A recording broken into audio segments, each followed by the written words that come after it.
Hi again, everybody.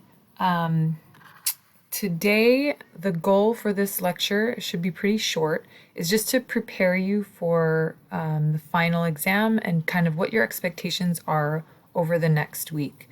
So before I go into the details about the final, I just wanted to share just a couple final reminders.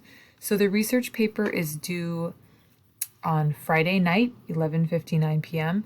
But again, if you are completely overwhelmed and stressed out and feel that you can't get me a good research paper by that date, remember that there aren't going to be any late penalties if you turn it in on Saturday or even Monday. Okay, so I don't want this to be something that makes you stress out majorly, but you do need to get it done. The second thing is that if you notice there is a student ratings, this is absolutely due on Friday because I believe that the school will close it. So if you miss it, then you miss it. There's no late way to make this up. But for the student ratings, all you need to do is go into the email that was sent to you by the school, complete the student ratings, and then just take a screenshot of your confirmation page and submit it to this assignment. And that will be your final extra credit opportunity for the semester. The final thing is that normally in a semester, all late work and revisions are usually due on the final day of class, which is Friday. But because we've had a lot of extenuating circumstances this semester, I've decided to make it due at the same day as our final, which is on Friday. So all late work and revisions, if you have any missing assignments or paper revisions, this is for the personal essay or the literary analysis, you can do that and get that done. It would be due on that Friday. For assignments that were due before we went to online, they will be assessed a late penalty. But if it's an assignment that was due after we went to online, there won't be any late penalties. As long as you complete all of the elements that I ask for, I won't take points off for being late. Okay.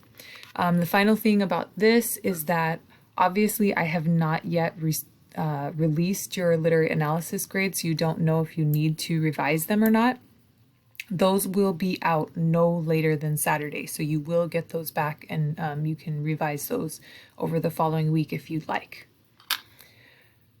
Okay, now about the final. So I'm going to go here to our final, and this is where all the information that you need is. I reorganized it so that it's easier to find the information that you need.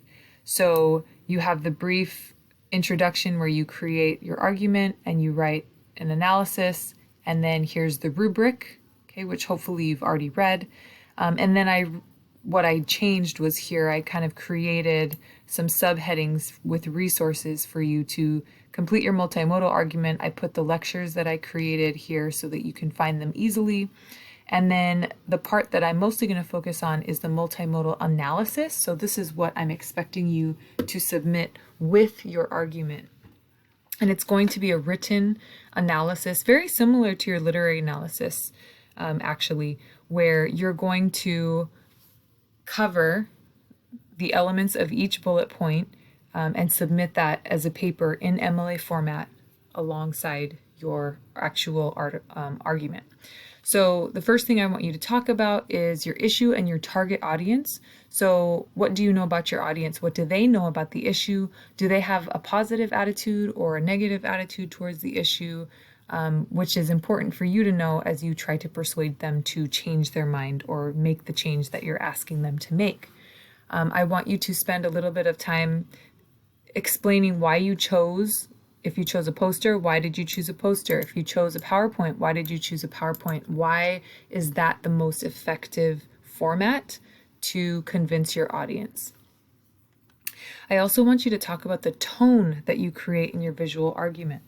Okay, are you creating a serious tone, a humorous tone? Is it spiritual or formal or informal? Whatever tone that you created, I want you to give me specific examples of how you created that tone. Is it the color that you used? Is it the font that you used? Is it the image that you use? What is it about your visual that created that tone for your audience? Okay, and why is that tone effective for what you're trying to accomplish? The next thing that I want you to talk about, and this will be probably the biggest section of your analysis, is talking about your design strategies. And when we talk about design strategies, I'm talking about contrast or CRAP principles: contrast, repetition, alignment, proximity. I'd also like you to talk about color, font.